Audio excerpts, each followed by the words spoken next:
Pronto, já está gravando. Então, pessoal, vou fazer rapidinho uma revisão da aula passada, certo? E a aula de hoje vai ser uma continuação do assunto anterior, que a gente também acrescenta para falar no finalzinho da aula sobre a parte de hidrodinâmica, tá certo? Então, deixa eu só começar com o seguinte, bora lá. Na aula passada, a gente começou a falar sobre a parte de hidrostática, certo?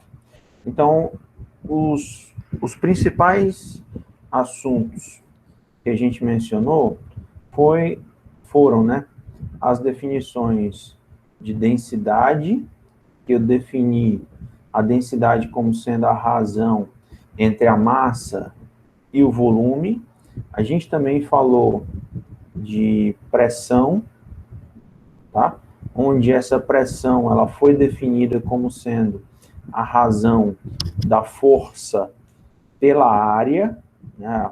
A área onde essa força está atuando. E no sistema internacional, a gente definiu que essa unidade de densidade é em quilo por metro cúbico, mas eu também posso usar isso em grama por centímetro cúbico. Só para lembrar, o fator de transformação de uma unidade dessa na outra, isso aqui eu mostrei para vocês em detalhe na aula passada, tá? Mas o fator de transformação de uma unidade em outra é 1000, tá? Então, de quilo por metro cúbico para grama por centímetro cúbico, nessa situação você vai dividir por 1000 e na situação contrária você vai multiplicar isso por 1000, tá? No sistema internacional, a unidade de pressão, eu posso usar o Pascal, que isso é Pascal, que é representado por PA, e isso é equivalente a Newton por metro quadrado. Força medida em Newton e área, né, medida em metro quadrado. Ok? Bom, eu ainda mostrei para vocês, na aula passada, o teorema de Stirling. E a gente gastou um tempinho fazendo essa demonstração do teorema de Stirling.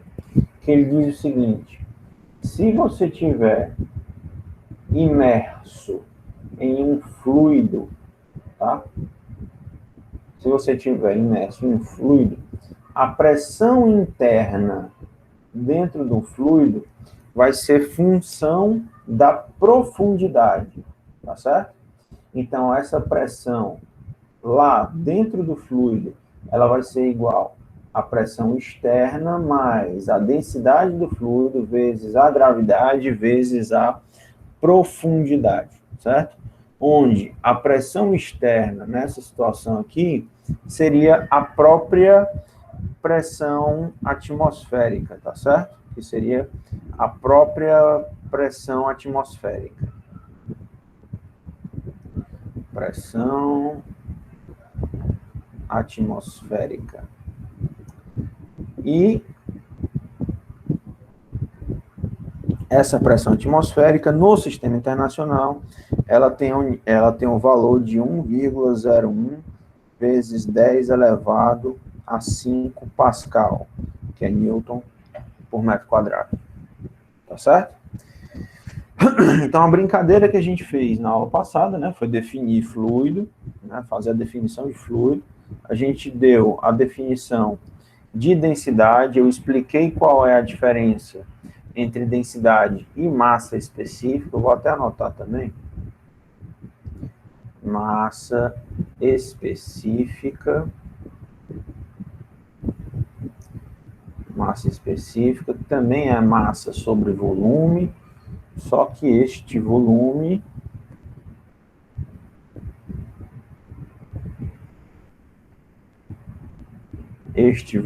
é o volume ocupado pela massa. E aí, só para lembrar, né, quando você está falando de um fluido, não faz sentido a gente ter uma distinção entre densidade e massa específica, porque justamente todo o recipiente, né, todo o volume, ele vai estar preenchido por massa, justamente porque um fluido ele tem a capacidade de escoar, então dentro dele não vai ficar nenhum espaço vazio, tá certo? Então, vamos salvar só isso aqui, revisão da aula passada. Deixa eu ver onde é que eu tô, vou botar logo na pasta para eu não me perder.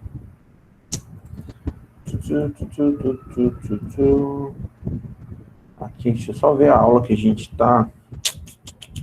Aula 7, aula 8. Não, aqui dentro. A gente está na aula 8. Aula 8, anotação 1. A gente vai, né, pessoal? Bom, então, isso foi o que a gente viu na aula passada, tá certo? Eu fiquei de mostrar para vocês um vídeo, que eu quero passar ele agora, tá certo? Só confirma para mim, tá todo mundo vendo aí o vídeo? Que eu quero comentar algumas coisas sobre esse assunto de fluidos, explicando essas demonstraçõezinhas aqui. Vocês estão conseguindo ver? Dá para ver? Dá para ver. Beleza, então vamos lá. De boa, professor, viu? Show. Bora lá. Enquanto o vídeo vai passando, eu vou tentando explicar o que está ocorrendo, né? Qual é o fenômeno que está sendo aplicado nessa situação. Se vocês não entenderem, me fala que a gente volta, tá certo? Então, o primeiro experimento é bem simples para relacionar temperatura e densidade, tá certo? Então, eu tenho dois recipientes, um com água fria e um com água morna, tá bom? O cara coloca corante só para a gente poder distinguir, né, quem é quem na história, e é removido essa película de separação entre os dois fluidos. Beleza. Nessa primeira situação, a gente vai ter o fluido mais frio, ele também é mais denso, tá certo? A relação da densidade com a temperatura, ela é diretamente proporcional. Quem é mais frio também é mais denso, certo? E quem é mais quente também vai ficar menos denso. Então, na situação onde esses dois fluidos são colocados em contato, né, vamos colocar assim, vocês notam que a gente não tem uma mistura muito grande entre eles. Eu vou ter uma região de mistura onde ficou na coloração mais esverdeada, mas é só nessa faixa, né, de contato realmente entre os dois, porque aí começa a ter troca de calor, enfim, tá? Mas na situação seguinte, a gente vai inverter, o mais frio vai ficar em cima. Então, quando for removido essa película de separação, a gente tem uma mistura completa entre os dois fluidos. Porque o que ocorre? A substância que é mais densa, ela tem a tendência de ficar localizada na parte mais baixa do recipiente.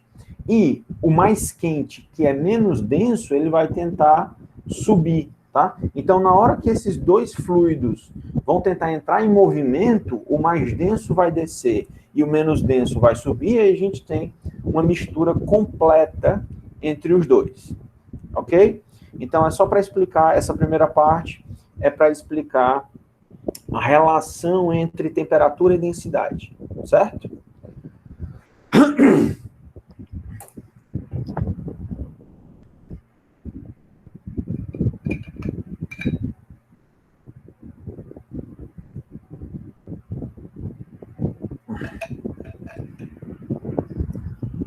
Deixa eu voltar aqui só um pouquinho. Aproveitei para beber água.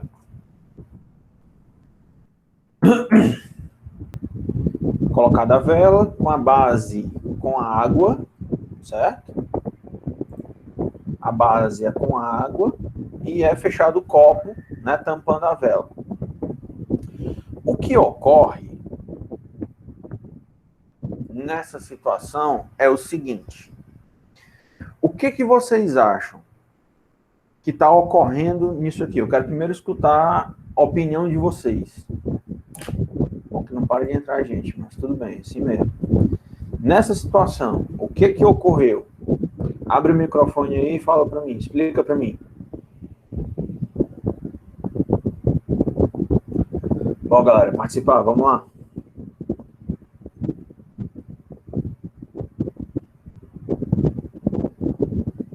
Tá bom, vamos nessa. Deixa eu explicar então. Nessa situação, vamos representar isso de uma forma bem grosseira mesmo, tá? Imagina que tá aqui o recipiente. Não, tá, peraí, deixa eu fazer assim, que fica melhor de visualizar, tá? Então, vamos supor que tá aqui o copo, né? Nessa situação, e todo ele tá, a borda do copo, toda ela ficou submersa dentro do fluido, certo? Dentro do líquido.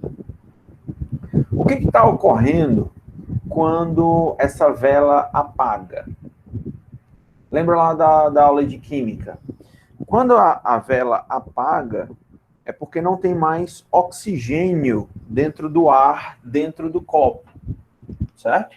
A combustão, ela é justamente o consumo de oxigênio para transformar isso em gás carbônico. Então, o que houve dentro do copo? Eu mudei, através do processo químico da combustão, eu mudei a densidade do gás que está confinado lá dentro. Correto? Se mudou o gás, né, também mudou o quê? Mudou a pressão interna dentro do copo. Ok? E aí, o que ocorre é o seguinte: todo esse fluido, ele começa a escoar para dentro do copo, certo? Vamos ver de novo. Nessa situação, fisicamente, o que está ocorrendo é o seguinte: a impressão que a gente tem é que o fluido foi sugado para dentro do copo, certo?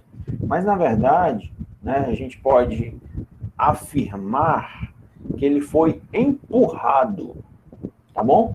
Na hora que a pressão interna dentro do copo ficou menor do que a pressão atmosférica, a gente tem que pressão é força sobre área, então eu estou exercendo uma pressão atmosférica na região externa aqui da borda do copo.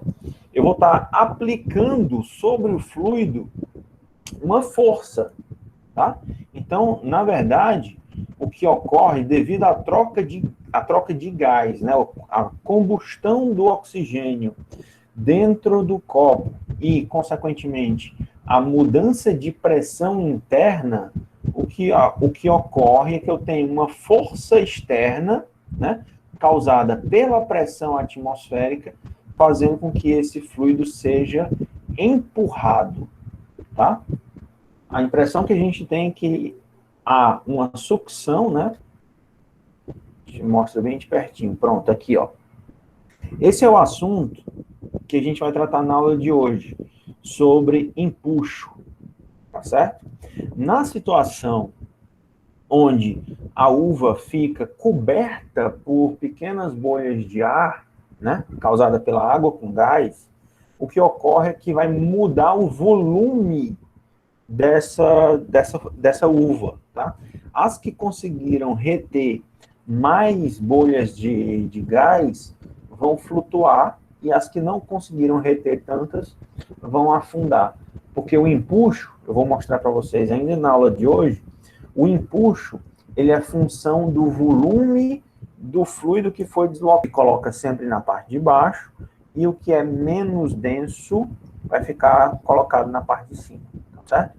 Então, eles são immiscíveis porque eles não se misturam, tá? E não, nessa forma, a gente tem uma escala de densidade entre todos esses fluidos, certo? Ou seja, o mel é mais denso do que a água é mais densa do que o óleo e por aí vai, tá certo? Então, Quem é mais denso sempre vai ficar na parte de baixo. Tá bom? Até aqui tudo bem? Alguma dúvida? Podemos ir em frente? Tá, vamos lá, Alan. Eu ia falar que a chama da vela acabou por consumir o oxigênio que tinha no recipiente. Ok. Mas ela não forma vácuo, tá? O vácuo é a ausência completa de matéria, o que não é o caso. O que ocorreu dentro do copo foi consumo de oxigênio, tá certo? Só que na combustão, o oxigênio ele é consumido e como produto você tem gás carbônico, certo? Desculpa. Então não é formado um vácuo, muda o fluido, né? Muda a densidade do gás que está dentro do copo. Essa mudança de densidade causa uma variação de pressão, certo? E da lei dos gases, que eu não comentei com vocês, mas a lei dos gases, ela diz o seguinte: pressão vezes o volume é igual ao número de mols vezes uma constante vezes a temperatura, tá? Então, a mudança na temperatura também causa mudança de pressão, tá certo? Então, a pressão, ela varia por conta da densidade e por conta da temperatura, né? E aí, por isso que o fogo acaba, né? Porque depois que todo o oxigênio foi consumido, eu diminuo a quantidade de oxigênio e aumento a quantidade de gás carbônico e, consequentemente, isso muda a densidade do gás, tá bom? E aí, mudando a densidade, muda a pressão interna, fazendo com que a pressão externa seja maior do que a interna, empurrando o líquido para dentro. Ok? Até aqui tudo bem, né? Tranquilo? Vamos em frente? Beleza. Então, bora para a aula de hoje. Então, na aula passada, a gente demonstrou o teorema de Esteve, tá? Sempre lembrando o seguinte: aqui eu tenho que a pressão interna depende da pressão externa, mais a densidade, aqui o G é a gravidade, e eu não vou cansar de explicar para vocês que esse H vai ser uma profundidade. Eita, que hoje a garganta tá pegando. Aqui é uma profundidade. Só para a gente deixar isso anotado, que depois eu salvo todas essas anotações para disponibilizar os slides para vocês, tá? Então, vamos lá, né? Só voltando, continuando o assunto de teorema de Esteve. Então, o instrumento de medida que é usado para medir pressão é o barômetro, tá? E um dos primeiros barômetros construídos foi esse de tubo de mercúrio. Tanto é que ainda hoje se utiliza escala de medida de bulbo de mercúrio, tá certo? Quando você vai tirar a pressão cardíaca, né? A pressão cardíaca, o 12 por 8, na verdade, é 120 por 80, né? E esse 120, ele corresponde a milímetros de mercúrio, tá? Onde o mercúrio, ele tem uma densidade de 13,6 ou é 13,9, agora me falhou a memória. Aqui é gramas por centímetro cúbico, tá? Se eu não me engano, é 13,6. Eu posso estar enganado, porque eu também não consigo decorar todas essas grandezas.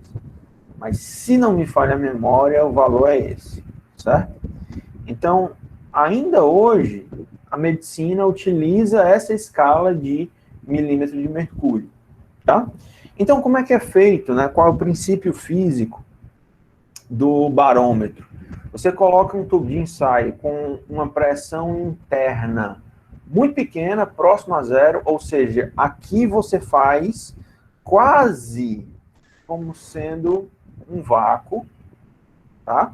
E coloca mercúrio, ou então qualquer outro fluido bem denso, né, bastante denso, dentro desse tubo de ensaio. Então, no mesmo caso lá do copo com a vela, a pressão atmosférica vai exercer uma força na superfície livre desse fluido e vai empurrar esse fluido para cima, tá? Até onde você tenha a situação onde a pressão interna vai se igualar à pressão externa. Então, medindo essa altura da coluna de fluido, você está estimando qual é a pressão interna desse líquido, tá? Então, eu posso, fazendo isso, né, aplicando o teorema de Stevin, fazendo essas considerações, né, já que eu estou considerando que a pressão interna vai ser muito próxima de zero, eu tenho como medir a pressão atmosférica em função da altura da coluna de fluido que foi formada nesse experimento. Tá certo? E o teorema de Stevin, ele me diz o seguinte, que a pressão dentro do fluido, ela é função apenas dessa dimensão, ou seja, ou profundidade ou então altura, nesse caso do barômetro. Ela não depende do formato do recipiente, tá certo? Então eu posso ter um tubo de ensaio reto, como eu posso ter um aparato. Complicado como for, nos dois casos eu vou ter sempre a mesma altura H, tá bom? Uma outra maneira de eu... Tá, vou avançar ainda não. Deixa eu mostrar uma coisa aqui para vocês primeiro. Vamos voltar aqui um pouquinho. Deixa eu mostrar isso. Essa relação apenas com a profundidade, tá? Então aqui uma simulaçãozinha em Java. Depois eu jogo o link daqui lá no Moodle também, tá certo? E o que a gente tem aqui é a seguinte situação. Eu tenho um recipiente, tá? Onde eu vou encher esse recipiente de água, tá bom? E aí eu vou pegar um medidor de pressão e colocar dentro d'água, para a gente ver o que acontece, tá certo? Na situação onde eu mergulho o meu medidor de pressão, essa pressão aqui vai variar dependendo da quantidade de água que eu coloco no recipiente, ou seja, vai depender da altura da coluna de fluido que está acima do ponto que você está considerando.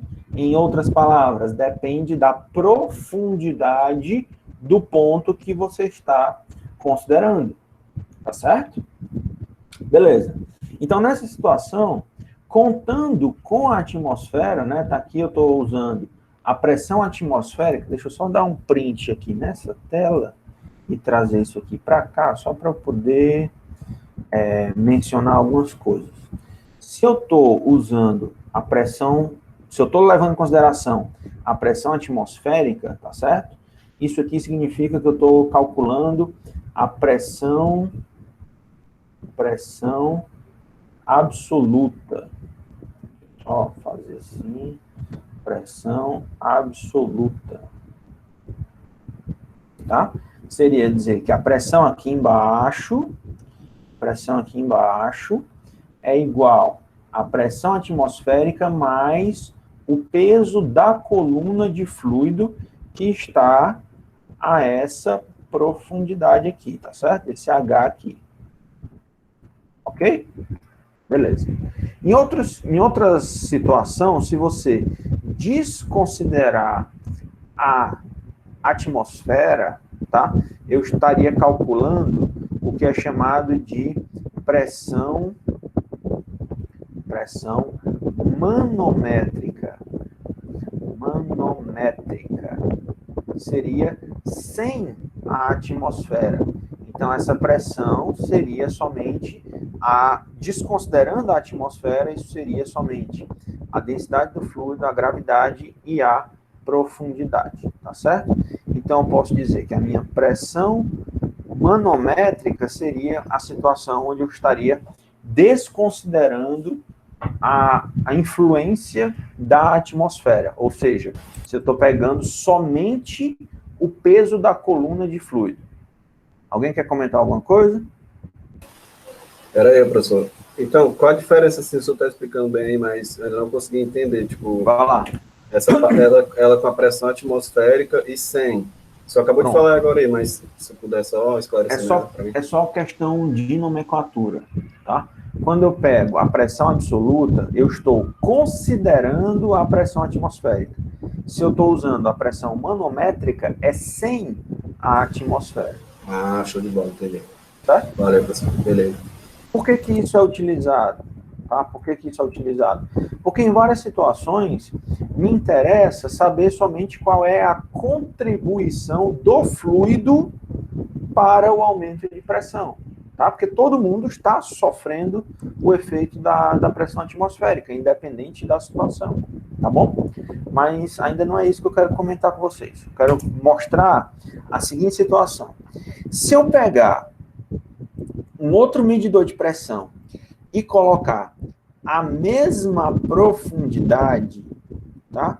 Se eu colocar a mesma profundidade, consequentemente, eles vão estar mostrando a mesma pressão, tá certo? Então, a relação direta do teorema de Stirling é com a profundidade do fluido. Lógico que isso varia se você mudar o fluido, por exemplo, né? Se eu variar a densidade do fluido, se eu estiver trocando de fluido, isso também vai mudar a pressão. E se você estiver mudando de planeta, mudando a gravidade, você também está mudando a pressão, né?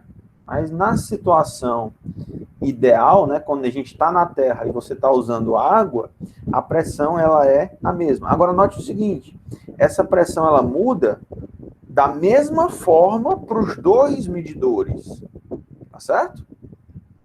E isso é independente da geometria do problema, tá? Como depende somente da profundidade, tá? Não importa qual é a geometria do problema nessa situação.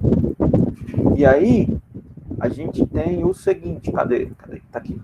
Se eu tiver um cano, por exemplo, tá? Eu tenho um recipiente e ele é conectado por um cano ligado a outro recipiente. Não importa, tá? Nas duas situações, se eu tenho variação da altura da coluna de água, eu vou ter variação da pressão de forma igual. Tá certo? Só um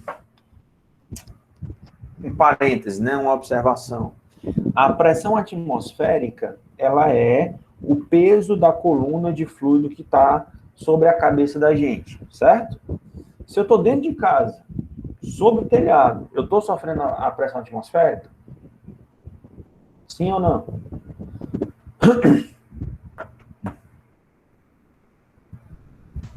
Acho que sim, professor. Sim, tá? Porque depende somente da espessura da atmosfera. Se você está dentro do cano aqui, por exemplo, tá? Você está a mesma pressão do que do lado de fora. Tá certo? Então, a pressão que você está sofrendo é a mesma e ela vai depender apenas do tamanho, da altura da coluna de ar que está sobre a sua cabeça. Beleza? Vamos voltar lá para o slide. Galera, deixa eu só fazer o seguinte, só desligar aqui meu celular. Hoje o WhatsApp tá bombando. Só para não atrapalhar, que às vezes quebra o raciocínio, tá? Então, como eu tinha mencionado, em algumas situações, eu estou interessado somente, tá? Na pressão manométrica, ou seja, sem levar em consideração a pressão atmosférica. Então, a minha pressão manométrica vai ser a pressão absoluta, tá? Aqui vai ser, eu vou escrever mesmo, que é mais fácil. A pressão manométrica, ela vai ser a pressão total, ou então absoluta, menos a pressão atmosférica. Tá? E aí, se eu tiro a pressão atmosférica do teorema de Stevens, né? P é igual a P0 mais ρGH,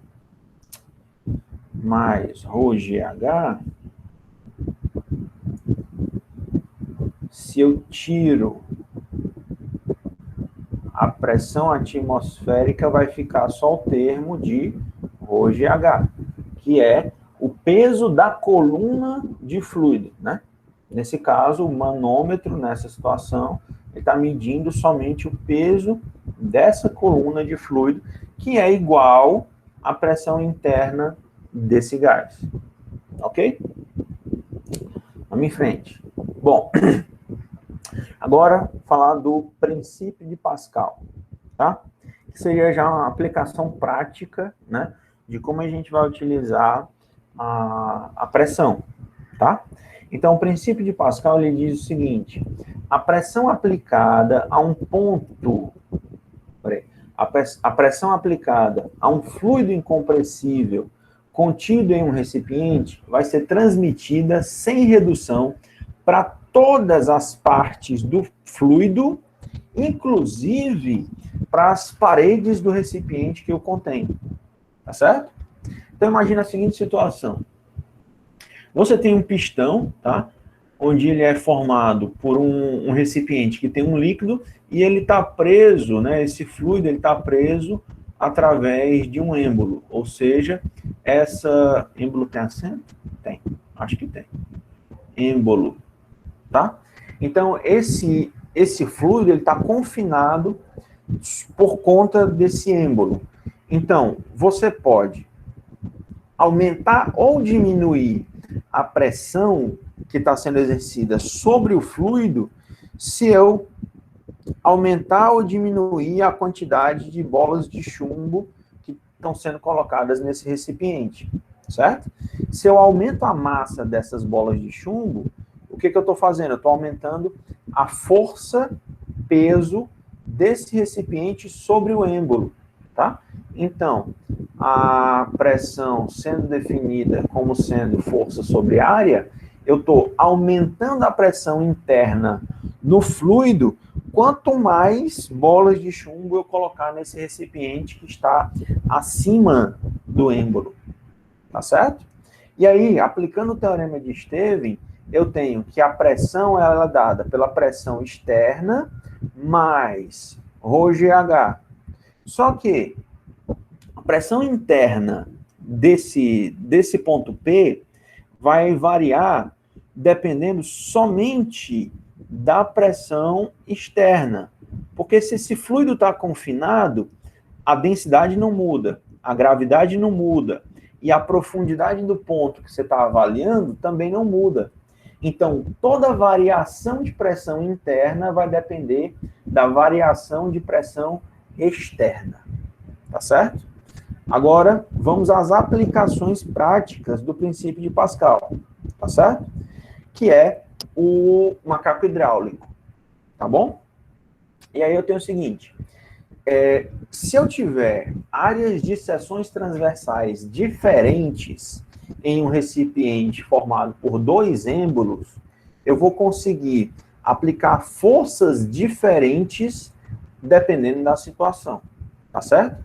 Então, como eu acabei de mencionar, a pressão sendo dada por força sobre área e essa pressão interna ela é a mesma em qualquer ponto do fluido, tá? O que a gente vai ter é que a pressão feita na região de entrada tem que ser igual à pressão feita na região de saída, tá certo? Então, o que a gente tem é a pressão de entrada tem que ser igual à pressão de saída. A letra fica horrível no Excel, não sei porquê. Deixa eu ver, só ver aqui uma coisa. Tá. Não é isso, não. Cadê? Okay. Pergunta no chat. Tudo bem, Leonardo, não tem problema não. De qualquer forma, cara, a aula tá gravada, certo? Tu, quando tiver oportunidade, volta. Vou jogar no YouTube, né? Como sempre eu faço.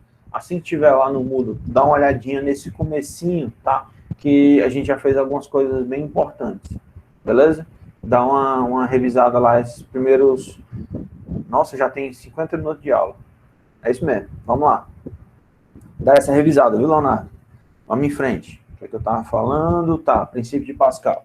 Tá?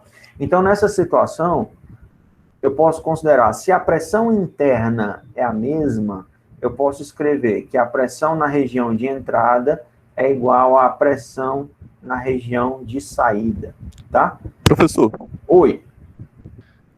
Nesse caso, a pressão da atmosfera vai ser levada em consideração ou só a pressão que é aplicada?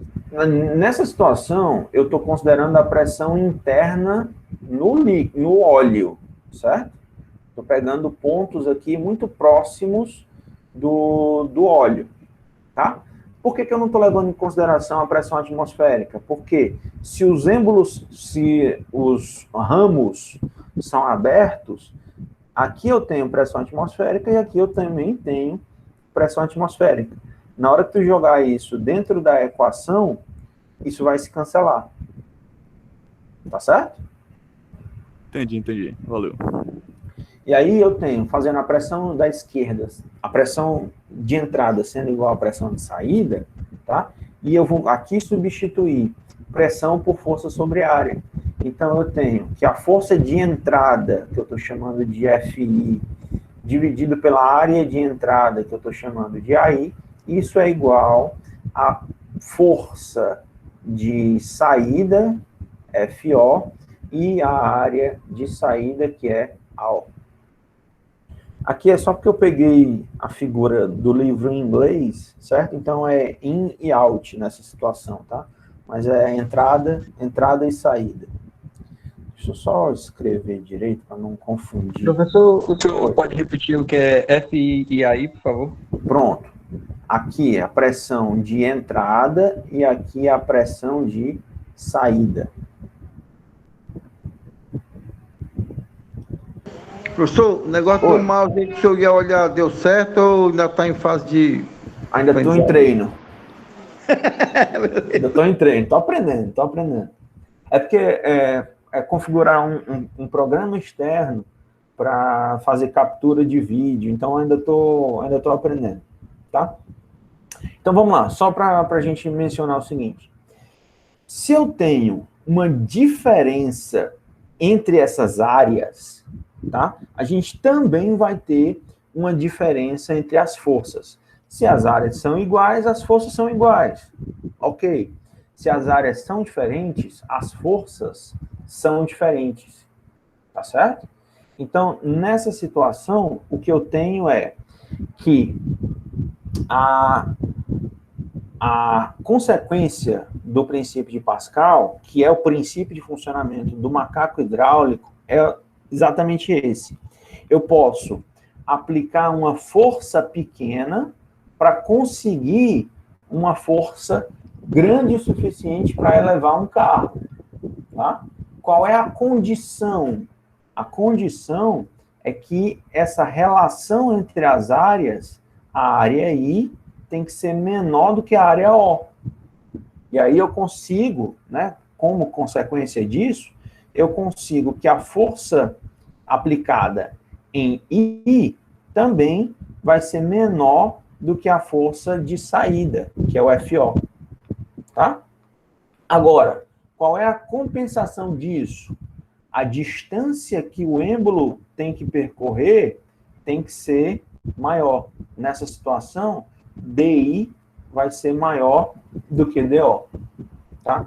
Eu vou aplicar uma força menor, mas vou realizar um deslocamento maior para conseguir uma força maior ao longo de um deslocamento menor. Tá certo?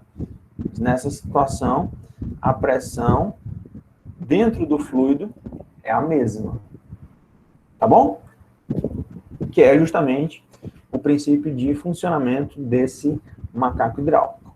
Tá bom?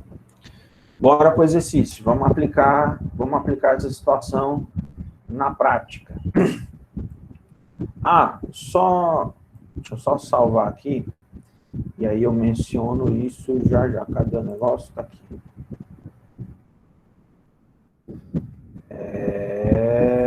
Deixa eu diminuir isso aqui um pouquinho.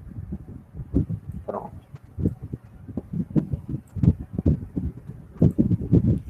Só voltando aqui no slide rapidinho, a consequência, né, porque essas distâncias são menores, é só para mencionar, tá certo? É que o volume do líquido, ele é constante, tá certo? O volume deslocado, o que foi deslocado de um lado foi jogado para o outro lado, tá?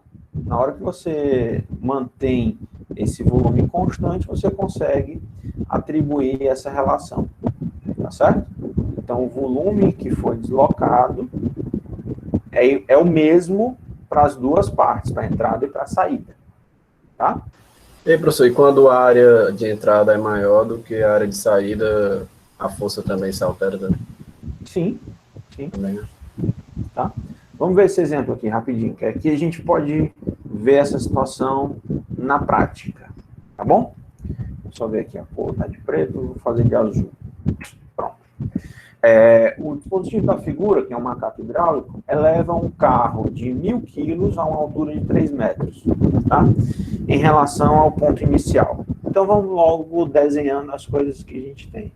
Eu fiz uma elevação de 3 metros desse lado e a massa do carro é de 1.000 quilos, ou seja, a força-peso do carro, a força que o carro está fazendo sobre o êmbolo, vai ser uma força-peso, massa vezes gravidade. Então, aqui eu tenho uma força de 10 elevado a 4 newtons, certo? Peso do carro,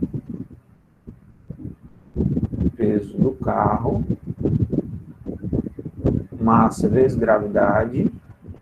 A massa é de 1.000 quilos, 10 elevado à terceira, vezes a gravidade de 10.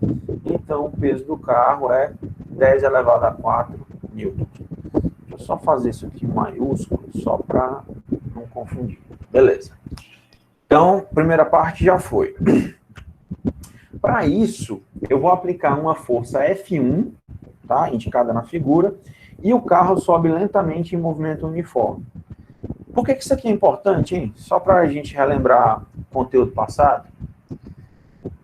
O êmbolo, o carro está fazendo uma força sobre o êmbolo, mas o êmbolo vai fazer uma força sobre o carro, que eu vou chamar de F2, certo? E aqui a força do carro. Porque ele sobe lentamente em movimento uniforme, isso significa dizer que a aceleração é igual a zero, né? A aceleração é igual a zero porque ele sobe em movimento uniforme, que significa que isso se deu a velocidade constante, tá? Então, se a aceleração é igual a zero, da segunda lei de Newton, eu tenho que a força resultante também é igual a zero.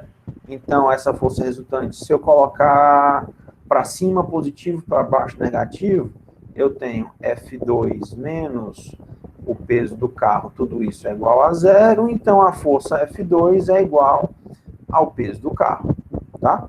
Então, dizer que o carro sobe lentamente em movimento uniforme, tá? Significa dizer que a força que o êmbolo faz sobre o carro é numericamente igual ao seu peso, certo? Só para ficar tudo bem explicadinho. As áreas dos êmbolos 1 e 2 valem, respectivamente, 1 metro quadrado e 10 metros quadrados. Desprezando as forças de atrito e desprezando a força da gravidade sobre os êmbolos e considerando... Tá, vamos lá. Desprezando a ação da gravidade sobre os êmbolos e sobre o óleo, e também desprezando os atritos, e considerando que... E desprezando também a compressibilidade do óleo, né, fazendo o sistema todo ideal, né, para não ter nenhuma dissipação de energia nessa situação, qual foi a força F1, tá bom? E aí, essa força F1, ela vai ser aplicada a uma distância D aqui também, que vai ser maior. Eu pretendo mostrar para vocês que a distância que o êmbolo 1 percorreu tem que ser maior do que os 3 metros, né? Consequência do princípio de Pascal, tá bom? Então, na primeira situação, é simplesmente aplicar o princípio de Pascal, que é força 1 sobre área 1 é numericamente igual a força 2 sobre área 2, porque a pressão interna sobre o óleo é a mesma dos dois lados. Tá? Então eu tenho força 1, quero saber quem é.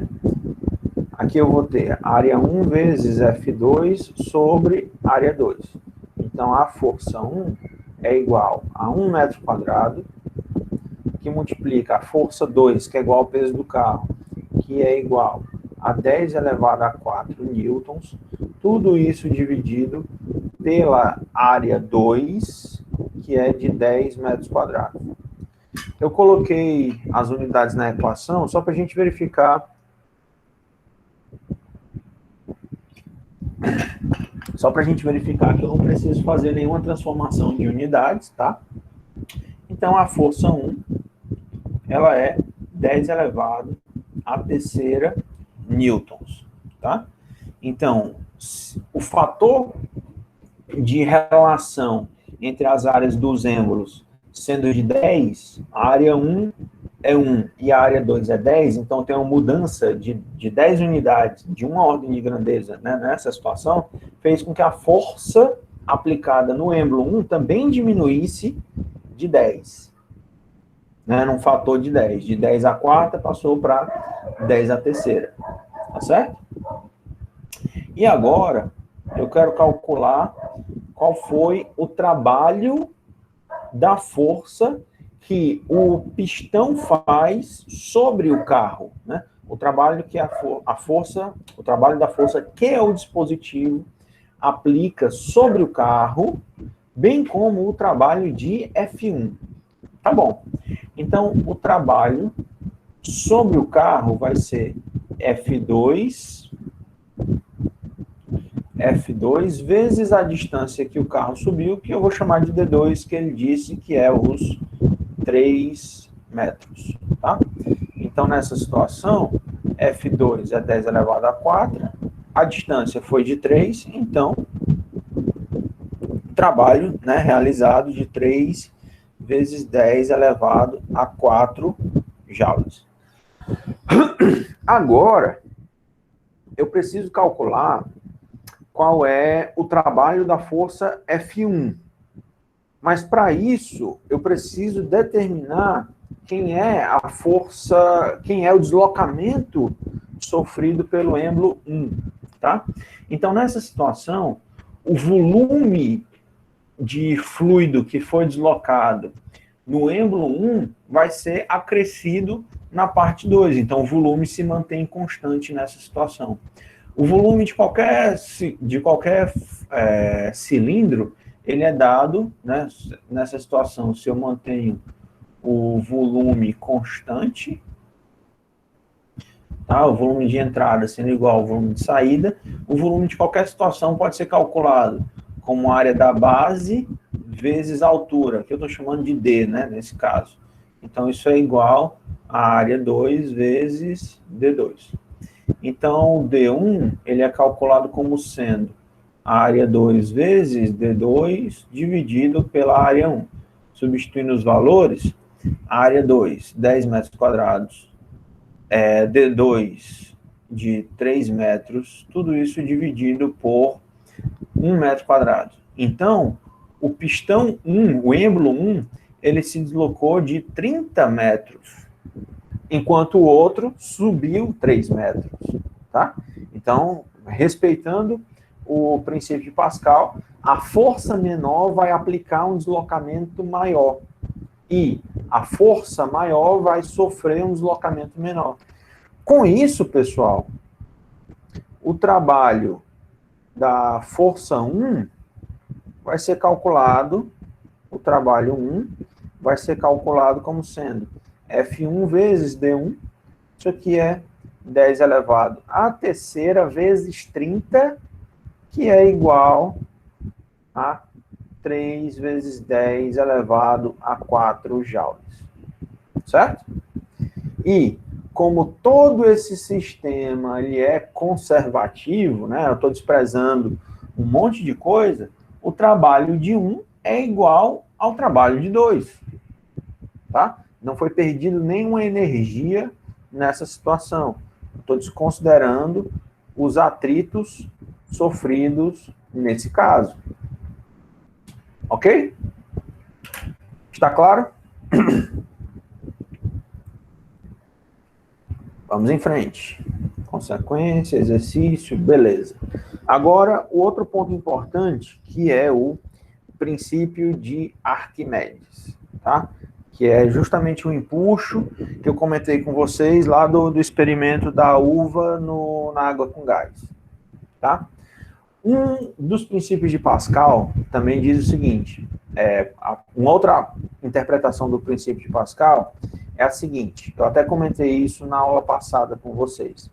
Se eu tenho um fluido e eu estou calculando a pressão interna nesse fluido, tá? Se eu estou olhando para um ponto, essa pressão ela é a mesma em todas as direções.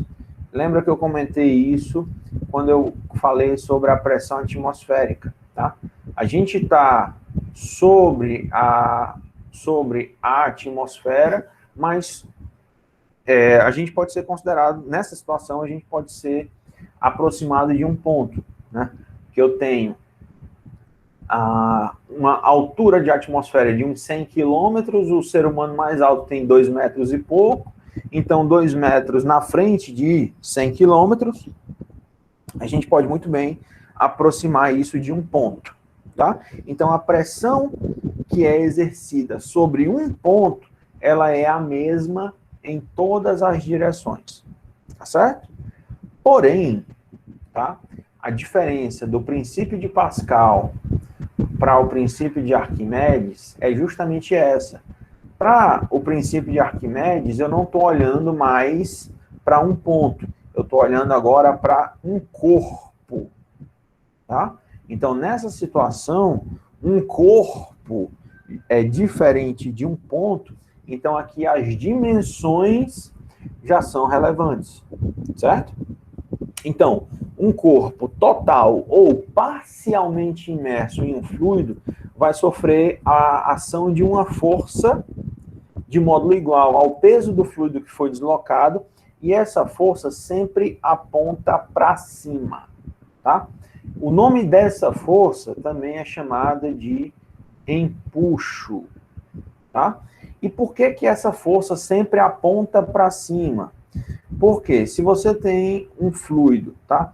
E eu tenho um corpo extenso, tá?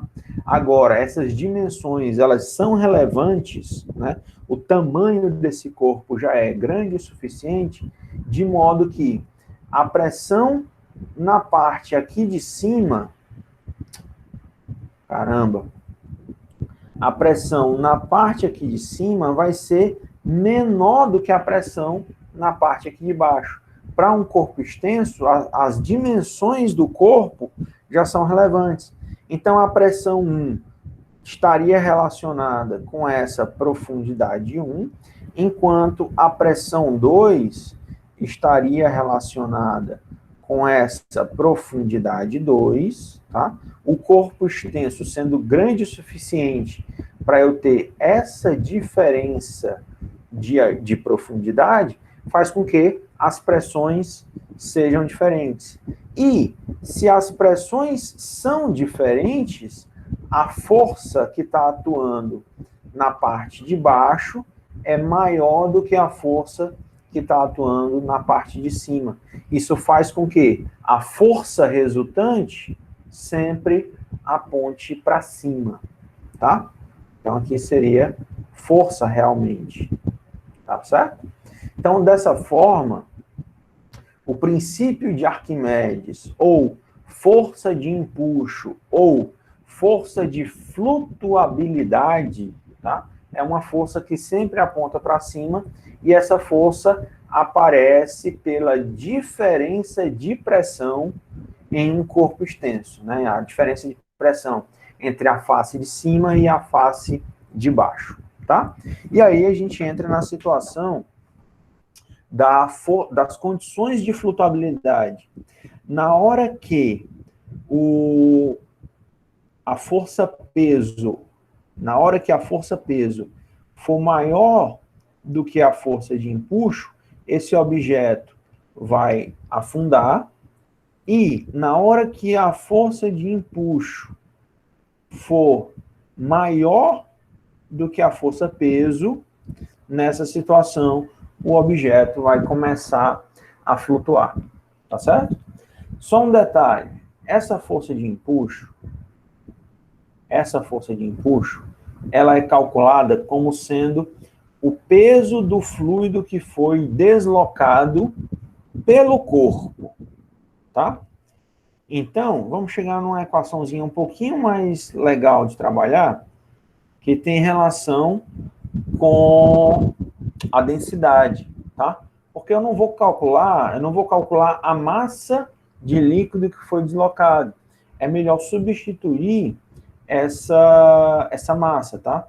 Então, o empuxo como sendo a massa do fluido vezes a gravidade, né? O peso do fluido deslocado, eu vou substituir. Como a densidade é igual à massa sobre o volume, então essa massa é igual a densidade vezes o volume. Então, a força de empuxo, ela é a densidade do fluido vezes o volume de líquido que foi deslocado, que eu vou chamar de volume submerso, vezes a aceleração da gravidade. Tá certo? Então, deixa eu só anotar isso para que fique anotado para vocês. Aqui eu vou ter densidade do fluido. Droga. Densidade do fluido.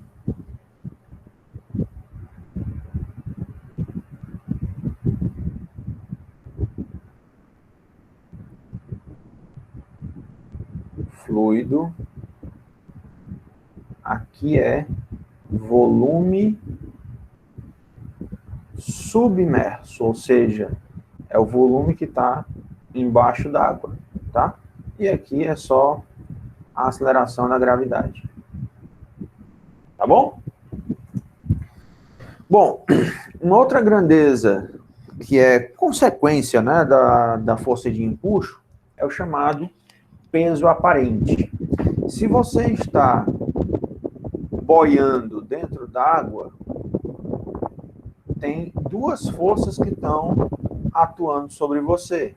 Eu vou ter a força peso e vou ter sobre você a força de empuxo, tá? Então, o peso aparente, né, essa sensação de estar mais leve quando você está dentro de uma piscina, é justamente a força de empuxo, né, a força de flutuabilidade que está apontando para cima, fazendo com que diminua, né, o seu peso real. Então, essa sensação de flutuação é por conta do empuxo que está apontando no sentido contrário da força-peso. Tá certo? Turma, só para fazer uma observação, né? Só para a gente mencionar aqui um pouquinho sobre a força de empuxo. A densidade do fluido você não consegue variar e a gravidade você também não consegue variar. Uma forma de você aumentar ou diminuir a força de empuxo é justamente variar o volume de líquido que foi deslocado, certo? Então, faça a seguinte experiência da próxima vez que você tiver a oportunidade de estar dentro de uma piscina. Tente boiar em duas posições. Tente boiar com braços e pernas abertas, certo? Provavelmente você vai conseguir. E tente boiar com braços e pernas encolhidos, braços e pernas fechados. Provavelmente você vai afundar. Por quê? Porque você está mudando o volume de fluido que foi deslocado. Com isso, você vai estar mudando a força de empuxo, né, a força que a água está exercendo sobre você. E aí vem, né, aquela situação de força de flutuabilidade. Quando você tem a força-peso sendo maior do que a força de empuxo, você vai afundar. Tá bom? Vamos ver um exemplo prático. Vamos fazer um exemplozinho aqui para a gente exercitar essa situação de... Já salvei? Acho que já. Essa situação de empuxo. Até aqui tudo bem, pessoal? Estou indo rápido demais? Tá tranquilo? Avisa aí como é que tá.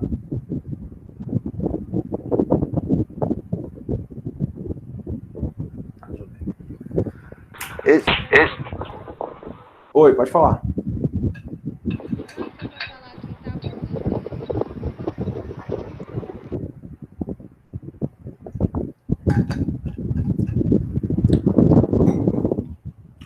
Alguém quer comentar alguma coisa?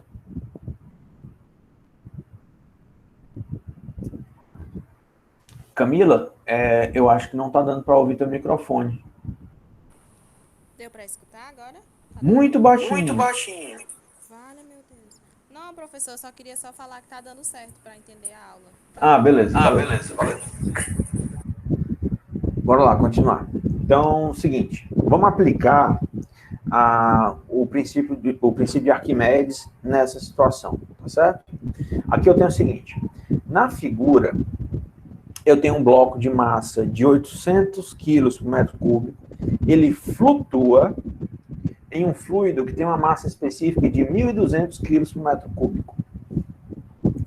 O bloco tem uma altura H de 6 centímetros e eu quero calcular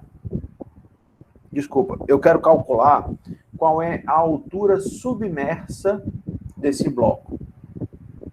Tá bom? Então, essa situação aqui, pessoal, como ele flutua, tá? Vamos atribuir que ele está em repouso, né? Nessa situação, ele está em repouso flutuando sobre o fluido. Então, nessa situação de repouso, eu tenho que a força-peso do bloco está sendo numericamente igual à força de empuxo. Tá certo? Já que ele está em repouso, né, a força resultante é igual a zero, então a força-peso é numericamente igual ao empuxo. O peso do bloco, ele é calculado como sendo massa vezes gravidade, isso é igual ao empuxo, que é a densidade do fluido vezes o volume submerso vezes a gravidade. Nesse ponto aqui, pessoal, eu posso cancelar as gravidades, certo? E aí eu tenho a massa do bloco vai ser, só lembrando, como a densidade é massa sobre volume, então a massa é calculado como sendo densidade vezes o volume. Então a massa do bloco vai ser a densidade do bloco vezes o volume total do bloco, isso é igual a densidade do fluido vezes o volume submerso, tá? Só que esse volume, o volume de qualquer figura geométrica, pode ser calculado como sendo a área da base vezes a altura. Para o bloco, eu tenho a densidade do bloco vezes a área da base vezes o volume total, ele vai ser calculado em função dessa altura H total, certo? E o volume submerso, ele vai ser calculado como sendo a área da base vezes a altura submersa, que é o Hzinho. Então, nessa situação, eu também consigo cancelar a área da base, certo? Então, eu tenho que o Hzinho, ele é numericamente igual à densidade do bloco vezes a altura H maiúscula, tudo isso dividido pela densidade do fluido, certo? E aí, substituindo os valores, a gente tem a densidade do bloco é de 800 quilos por metro cúbico, que multiplica uma altura de 6 centímetros, tudo isso dividido pela densidade do fluido de 1.200 quilos por metro cúbico. Ah, professor, por que você está colocando unidade de medida dentro da equação?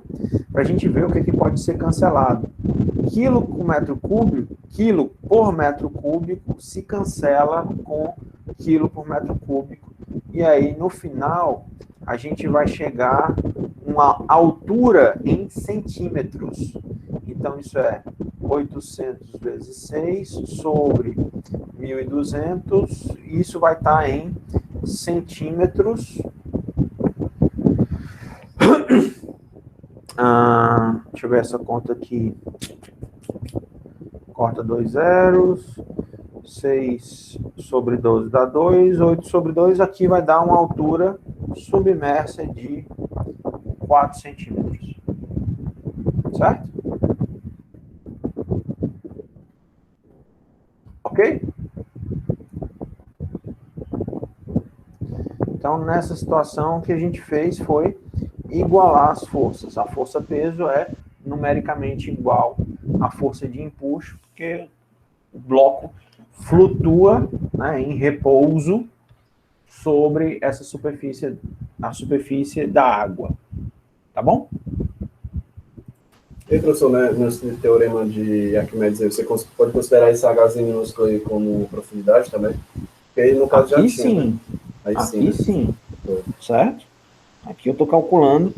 Tinha a altura do cubo e de... a profundidade, né? Do H. No teorema de Stevin, você interpreta como sendo profundidade do ponto. Tá? Para calcular um empuxo, eu estou calculando dimensão mesmo, tá? Profundidade mesmo, né? Esse Hzinho aqui, tá? Eu estou levando em consideração que eu estou trabalhando com os volumes, tá? A área da base e os volumes, tá bom? Turma, até aqui tudo bem? Posso ir em frente? Alguma dúvida? Agora eu vou mudar de assunto. A gente vai sair da hidrostática e eu vou mencionar com vocês agora alguns assuntos importantes sobre hidrodinâmica. Tá? A gente vai colocar os fluidos em movimento nessa parte. Tá certo? Deixa eu só ver se eu acho uma coisa aqui, antes da gente continuar. Deixa eu ver uma outra simulação. Essa aqui não tem. Não tem. Deixa eu ver se eu acho aqui uma outra coisa, rapidinho.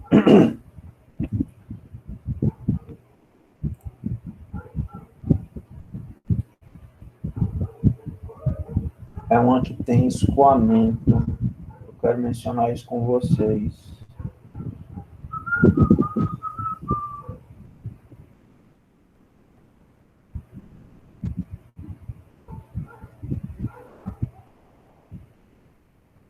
Tinha mais coisa aqui. Aqui está em outro ponto. 44.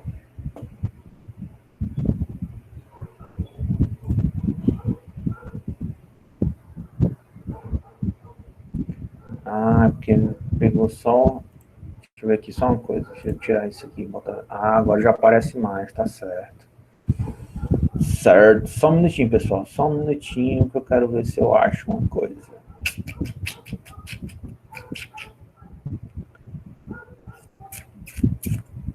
Se vocês quiserem dar uma olhadinha nesse site depois, tem um monte de simulação massa, tá? Escoamento.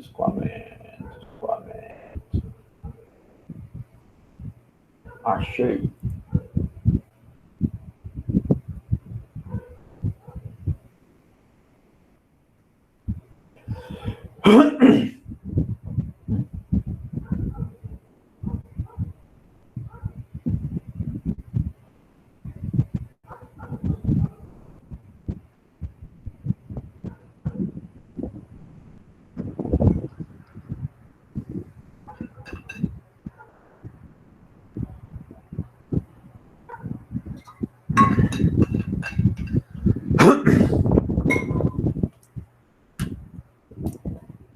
Eita, computador tá lento.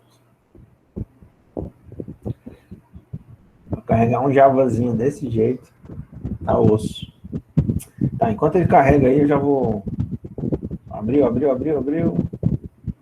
Tá aqui, fluxo. Isso mesmo, pronto.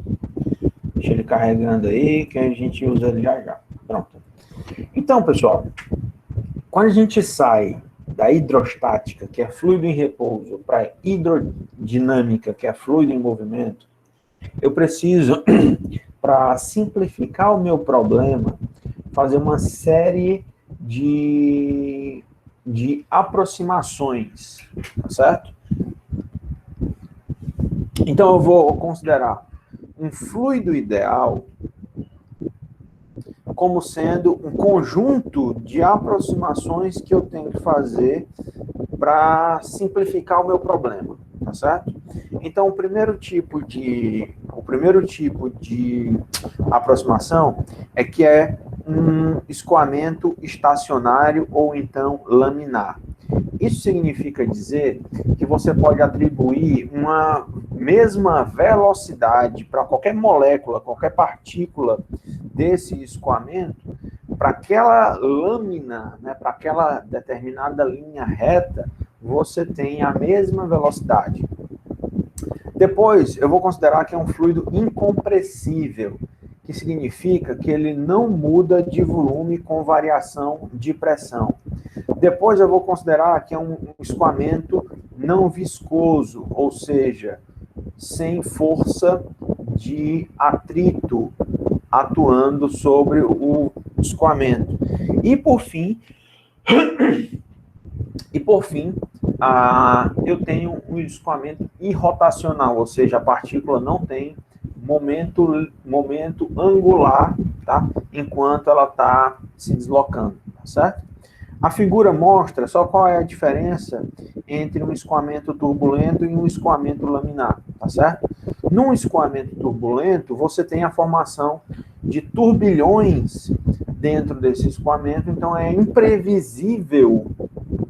Você não consegue prever qual vai ser a posição de uma partícula em um determinado ponto do escoamento, porque eu tenho turbulência dentro desse escoamento.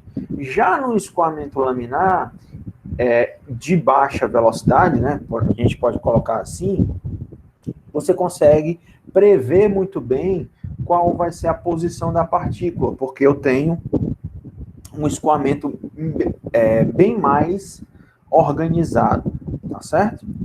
Nessa situação, nota aqui que eu tenho uma variação de perfil de velocidade, tá? Então, esse escoamento aqui é laminar e ele é viscoso, né? Aqui eu tenho atrito porque está mudando de velocidade, está mudando o padrão de velocidade conforme a dimensão do cano está variando também, tá certo? Aqui é laminar e viscoso. Vamos ver aqui esse exemplo. escoamento. Se eu pegar esse escoamento, deixa eu ver só aqui uma coisa, pessoal. Eu tenho esse troço em outra, vai funcionar sem ser na internet, ele está muito lento. Enfim, não estou conseguindo abrir, não tem nada não. Bora trabalhar aqui rapidinho. Troço devagar. Para um escoamento laminar, eu tenho um mesmo padrão de velocidade em qualquer ponto do escoamento, tá certo? Isso aqui seria um escoamento laminar, né, onde eu tenho um perfil de velocidade muito bem definido, tá? E esse perfil de velocidade ele não muda. Ou seja, na hora que eu destacar uma parcela desse fluido, eu não tenho deformação dessa parcela de fluido. Esse elemento de fluido, ele é o mesmo ao longo de todo o escoamento. Tá certo? Agora, na hora que eu atribuir, deixa eu ver se eu consigo deixar isso aqui mais rápido. Não, é só assim mesmo. Na hora que eu colocar um atrito viscoso nesse escoamento, o que a gente vai ver é que vai começar a ocorrer uma mudança no perfil de velocidade. Quanto mais próximo do cano, maior vai ser o atrito, né, por conta da viscosidade, e aí eu tenho uma mudança de perfil de velocidade. A velocidade ela vai ser maior no meio do cano e vai ser menor nas extremidades, tá? Então a gente pode desenhar, né? A gente pode desenhar esse perfil de velocidade. Eu tenho uma velocidade maior no meio e uma velocidade menor nas extremidades, certo? Quando a gente tem esse escoamento viscoso, ou seja, quando tem atrito, na hora que eu destacar um elemento de fluido, a gente vai começar a perceber que esse elemento ele passa a se deformar, porque eu tenho diferenças de velocidade, certo?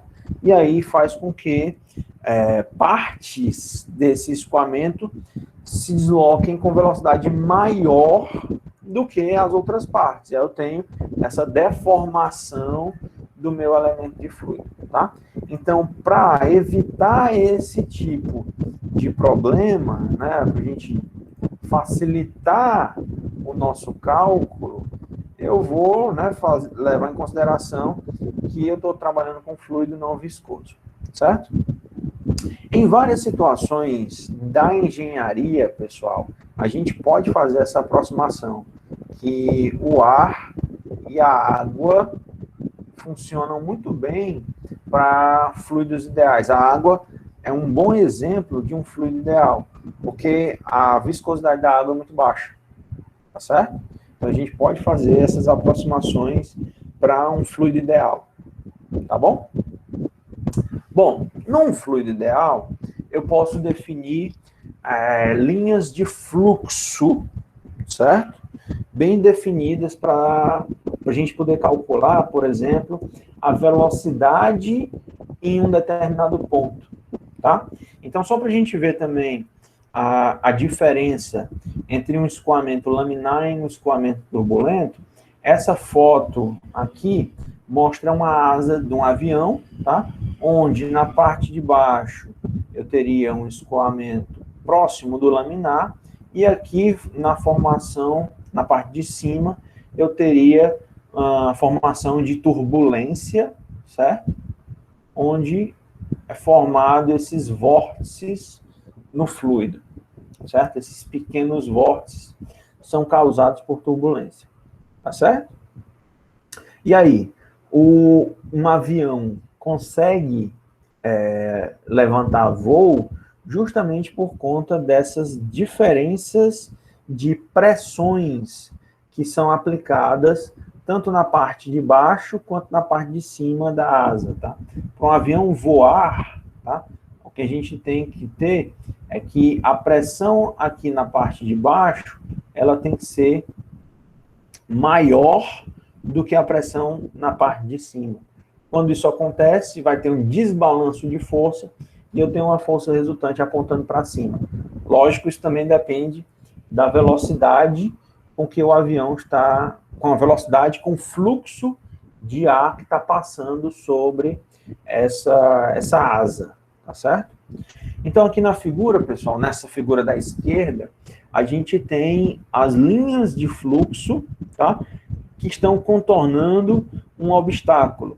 E a gente pode perceber que a característica física de uma linha de fluxo é que para cada ponto dessa linha de fluxo, se eu traçar uma reta tangente, eu consigo determinar a velocidade, eu consigo escrever a magnitude do vetor velocidade, certo? E aí fica interessante a gente notar o seguinte, na natureza, a natureza não permite vácuo, tá? Então, uma quantidade, uma parcela de fluido que está vindo nessa linha de fluxo mais acima, ela vai levar um tempo ΔT, certo?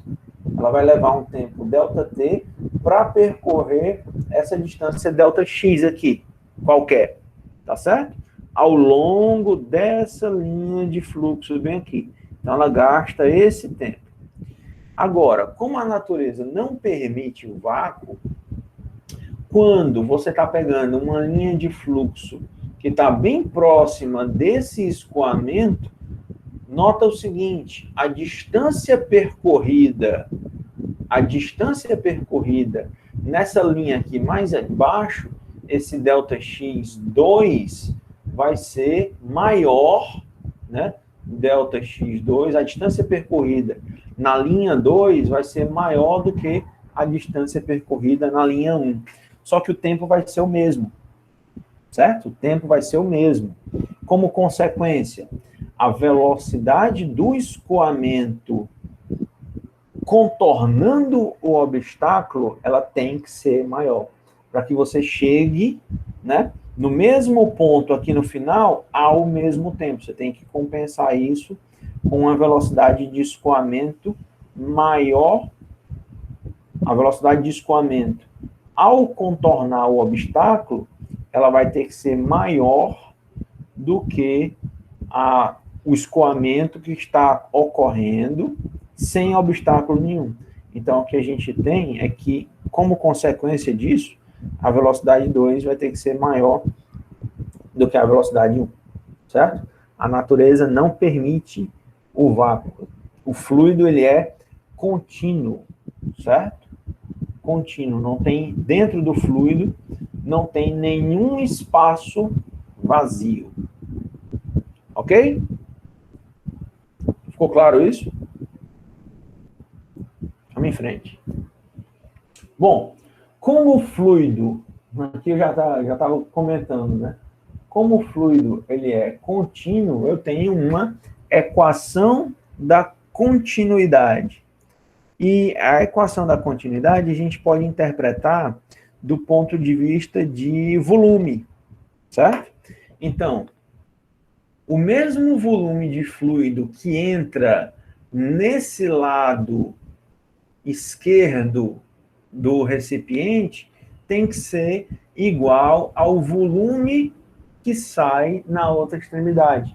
O volume de entrada tem que ser igual ao volume de saída. Mas, para que isso ocorra ao mesmo tempo, ou seja, ao mesmo tempo que entra uma certa quantidade de volume na entrada, ao mesmo tempo também tem que sair a mesma quantidade de volume na saída. Porque lembra, o fluido ele é incompressível, eu não tenho variação de volume dentro do fluido, tá? Ele não se comprime, ele não muda de volume com mudança de pressão. Então, o volume de entrada sendo igual ao volume de saída, a gente pode fazer essas considerações, né? Igualando esses volumes, a gente tem que a área 1 vezes a velocidade 1 é igual à área 2 vezes a velocidade 2. E aqui só para... Eu já mencionei isso na aula passada, mas é só para ficar bem claro. Quando eu representar o V maiúsculo, eu estou falando de volume. Quando eu representar o V minúsculo, eu estou falando de velocidade. Tá certo? Então, a área 1 vezes a velocidade 1, né, a velocidade com que o fluido está entrando na área de seção transversal, isso tem que ser igual à área 2 vezes velocidade 2. Tá bom?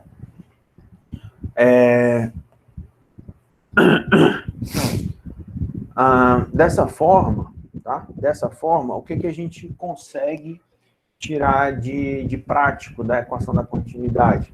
Se você tem uma mangueira, tá? Se você tem uma mangueira que está derramando água, né? Está fluindo água, se você tampar metade da boca da mangueira, você está fazendo com que a velocidade aumente, certo? Você está fazendo com que a velocidade aumente.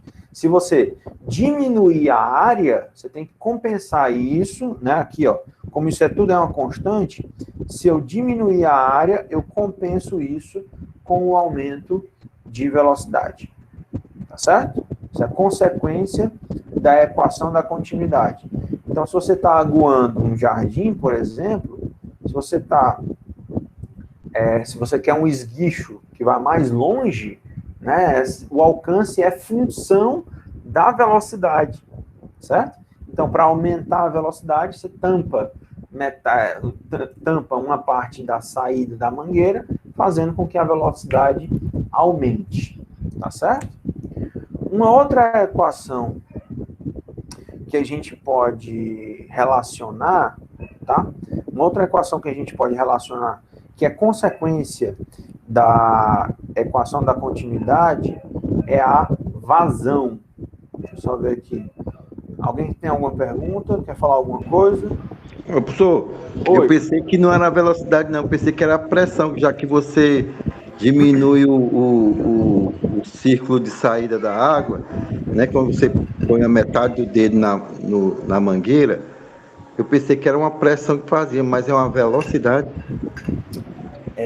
Leonardo, eu vou comentar um negócio contigo que eu quero que você acredite em mim por enquanto, certo? Mas a pressão diminui, que é consequência da equação de Bernoulli, que eu vou comentar daqui a pouquinho. A velocidade aumenta, mas a pressão diminui, tá? Guarda essa informação aí, rapidinho. Eu pensei que era o contrário, professor. Não é intuitivo, mas fisicamente, quando você joga quando você analisa a equação de Bernoulli, essa é a conclusão que você vai chegar, tá certo? Mas aguenta aí, segura essa informação só um pouquinho, tá bom? Vamos continuar. Então, uma outra maneira da gente interpretar a equação da continuidade é dizer que a vazão é constante, certo? E eu vou definir a vazão como sendo área vezes velocidade, certo? Mas essa vazão, ela também pode ser medida em variação de volume em um determinado tempo, tá? Volume por tempo é vazão e área vezes velocidade também é vazão, tá certo? Ah, professor, como é que duas coisas diferentes são a mesma coisa? É muito simples, basta a gente olhar, deixa eu salvar isso aqui, basta a gente olhar para as unidades, certo? Vamos ver aqui o seguinte, a vazão, o livro chama de R. Se eu pegar área vezes velocidade, em unidades do sistema internacional, a área é em metro quadrado e a velocidade é metros por segundo. Então, essa unidade é de metro cúbico por segundo. Só que metro cúbico é unidade de volume e segundo é unidade de tempo. Então, eu também posso definir a minha vazão como sendo volume por tempo. Tá? Aqui eu não vou chamar de delta, não, só para não confundir. Espera aí. Eu não vou chamar isso de delta, não. porque eu não quero confundir. Variação, né? Delta é variação, então seria volume por tempo, tá? Só para não confundir. Mas esse delta, né, dá a ideia de qual é o volume que passa na área de seção transversal em um determinado tempo. Volume por tempo. Tá bom? E aí, vamos lá para a equação de Bernoulli. Tá certo? Turma, eu não vou demonstrar essa equação. Isso aqui eu faria se a gente tivesse aula presencial, que daria para mostrar todos os termos, né, com mais cuidado, tá? Aqui eu vou pedir essa licença para vocês, só para mostrar a equação, tá? Vai ser uma das poucas situações onde eu não pretendo demonstrar a equação, principalmente pelo fato de a gente estar tendo aula remota, certo? Mas eu quero que vocês guardem isso na cabeça, tá?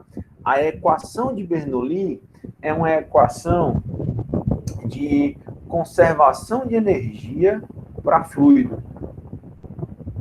Conservação de energia aplicado para um fluido.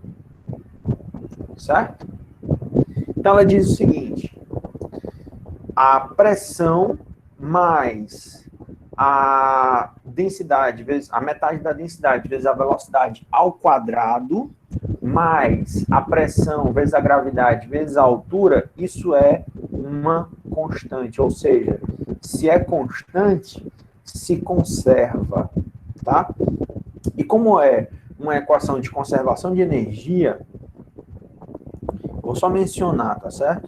A pressão está relacionada com o trabalho, ou seja, se eu quero pegar essa quantidade de fluido e empurrar nessa parte de entrada, eu estou realizando um trabalho, né? Existe uma certa pressão, e esse trabalho ele está relacionado com variação de energia. Aqui esse termo, com velocidade ao quadrado, ele é um termo de energia cinética. E massa, quer dizer, massa vezes gravidade vezes altura, que seria energia potencial. Aqui a gente faz algumas trocas para trocar a massa pela densidade. Então, esse termo seria um termo de energia potencial gravitacional, tá certo? Então, a minha equação de Bernoulli é uma equação de conservação de energia potencial gravitacional.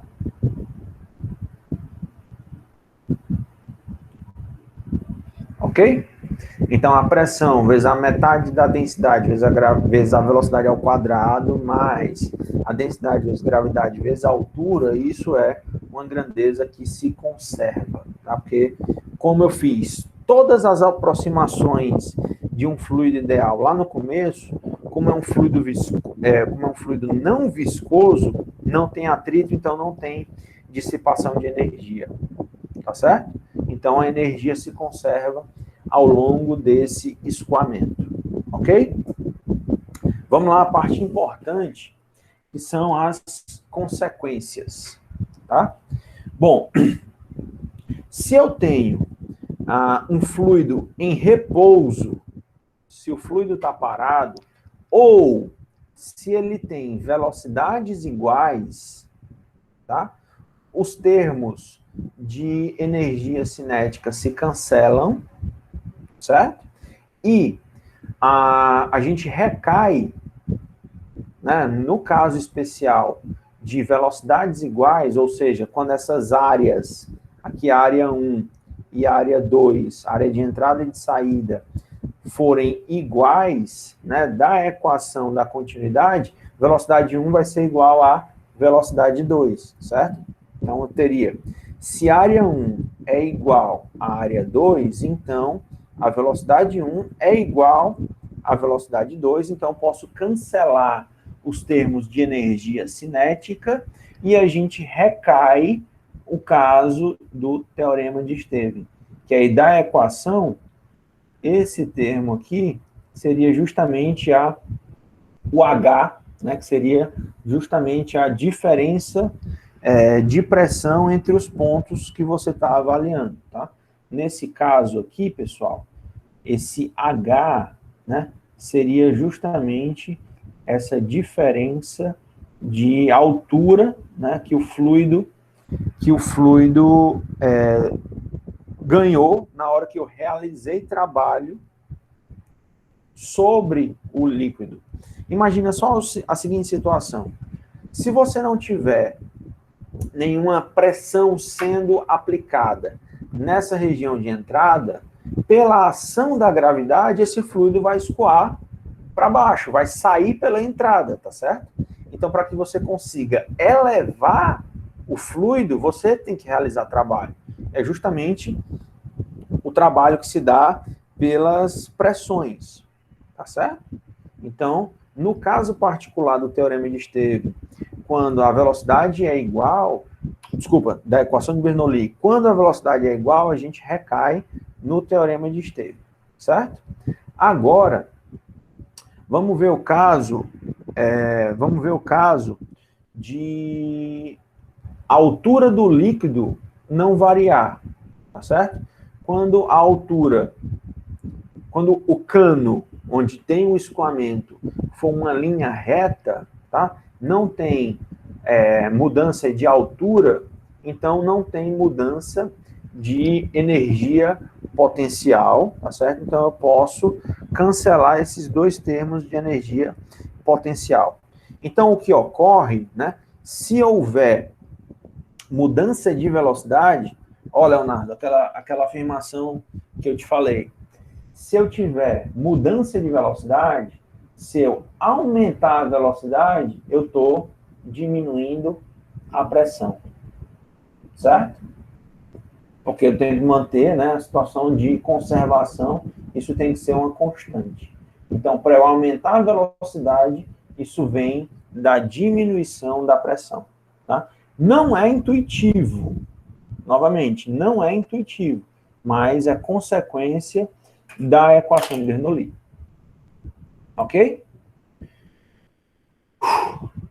Ok, professor. E por hoje é só. Foi bem, bastante coisa, né? Turma, eu já coloquei... Peraí, só um minutinho. A partir de agora, escreve presente, por favor. Escreve presente para fazer a chamada. Pode falar, Leonardo. Era isso aí mesmo, do presente aí, que o senhor já estava finalizando, eu pensei que o senhor não ia. Mas tranquilo. Não, tem que fazer. Turma, eu já coloquei no Moodle a lista de exercícios, não coloquei? Vocês viram lá? Não botei. Tá ótimo. Então, junto com essa aula, que finaliza o conteúdo, na próxima aula eu vou falar sobre viscosidade e resolver alguns exercícios, tá? Na próxima aula a gente trabalha em cima dessa lista de exercícios, tá certo? Eu vou colocar hoje, tá? Para a gente poder trabalhar e exercitar bastante esse conteúdo, que principalmente esse assunto da equação de Bernoulli só vai no exercício, tá? Para a gente acostumar quais são os termos, né? O que cada termo daquele de energia cinética, energia potencial, aonde é que a gente vai precisar, né? Fazer a interpretação correta, tá bom? Até aqui tudo bem, pessoal? Ficou alguma dúvida? Anderson, geralmente, quando eu paro a gravação, ele demora um tempo para poder ficar disponível. E aí, até eu subir isso para o YouTube e tal, é mais garantido eu fazer isso amanhã. Tá certo? Bom, pessoal, então, me dou satisfeito por hoje, tá? Foi bastante coisa na aula de hoje, certo? Então, na próxima aula, eu queria começar a aula tirando dúvidas da lista de exercícios com vocês, tá certo? Antes da gente passar para falar sobre viscosidade, tá bom? Então, beleza. Vou encerrar aqui a presença e vamos encerrar por hoje. Beleza, galera. Valeu. Até a próxima. Valeu, professor. Até a próxima. Uau, Valeu. uau, valeu. Professor.